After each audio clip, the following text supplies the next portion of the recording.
साहब। माननीय सभापति महोदय, आज प्रदेश के यशस्वी मुख्यमंत्री जी से सवाल पूछने का सौभाग्य मिला। मैं बहुत बहुत धन्यवाद देता हूं।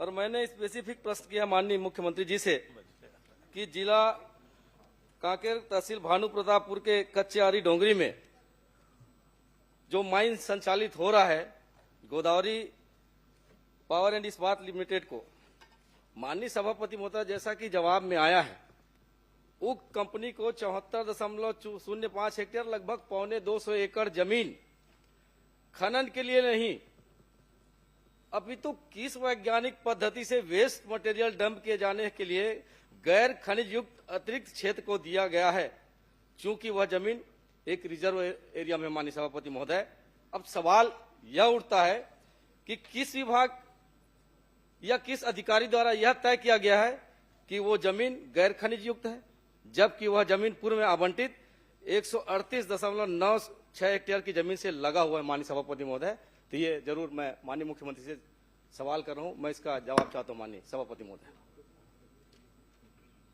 माननीय सभापति महोदय, माननीय सदस्य के प्रश्न के जवाब में मैं बताना चाहूंगा कि इनके समय जब इनकी सरकार थी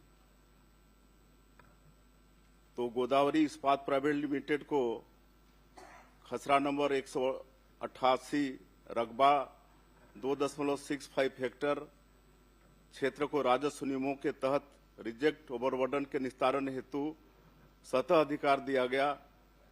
और इसी प्रकार आपके ही सरकार में 4/8/2023 को 61.41 हेक्टेयर भूमि को रिजेक्ट ओवरबर्डन निस्तारण के लिए आवंटन किया गया, लेकिन इस पर नियम कानून को ताक में रख के ये सब दिया गया, जबकि हम लोग लगा हुआ जो 74.05 हेक्टेयर जमीन है उसको पूरी विधि विधान के साथ जो भारत सरकार का खनिज नियम है उसके अनुसार उनको ओवरबर्डन डंप के लिए दिए हैं, और वैसे नहीं दिए हैं।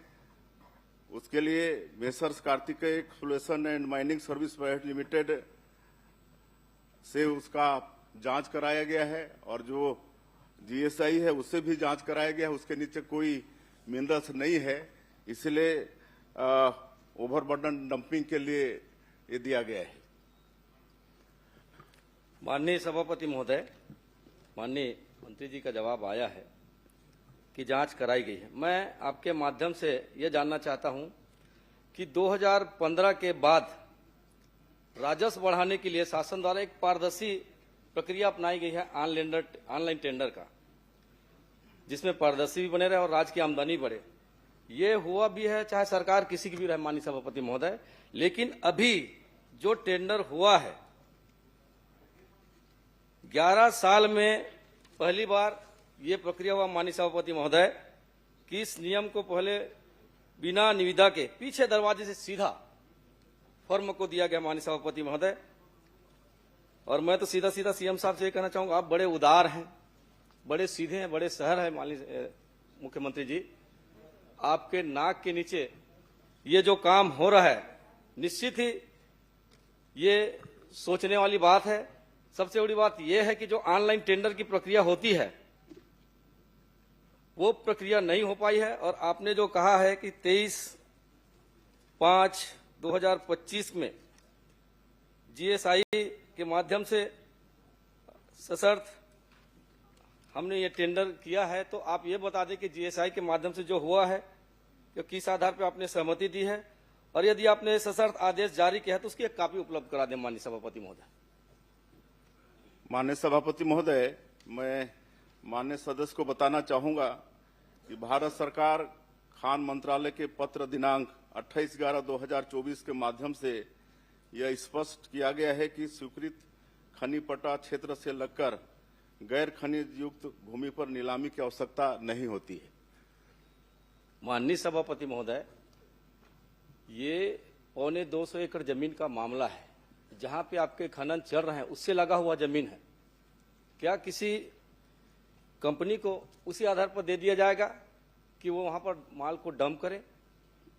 उसके दूर में भी तो और जमीन है माननीय सभापति महोदय, उसे भी दिया जा सकता था। लेकिन ये कहीं ना कहीं इसमें अधिकारियों की मिलीभगत है।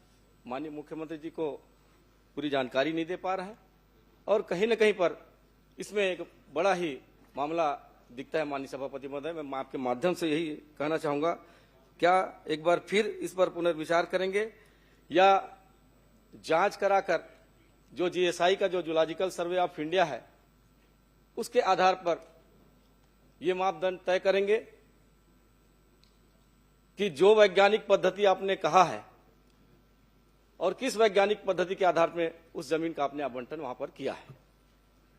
माननीय सभापति महोदय, मैं बता चुका हूं कि इसमें नीलामी की आवश्यकता नहीं होती है और इसको जो लगा हुआ भूमि आवंटित किए हैं 74.05 हेक्टेयर, उससे उसका माइनिंग क्षमता बढ़ा है 2.35 मिलियन टन से 6 मिलियन टन उसका उत्पादन होगा, जिससे प्रतिवर्ष 190 करोड़ का अतिरिक्त राजस्व प्रदेश को मिलेगा। और इतना ही नहीं, डीएमएफ में 57 करोड़, डीएमएफ में 5.7 करोड़, एनएमईटी में तथा 13.80 लाख पर्यावरण अधोसंरचना उपकर की प्राप्ति होगी। इससे राज्य सरकार को राजस्व में लाभ होगा।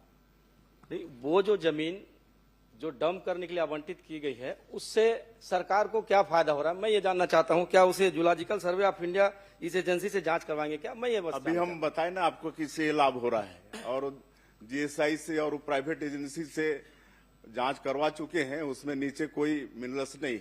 सुशांत शुक्ला। सभापति महोदय,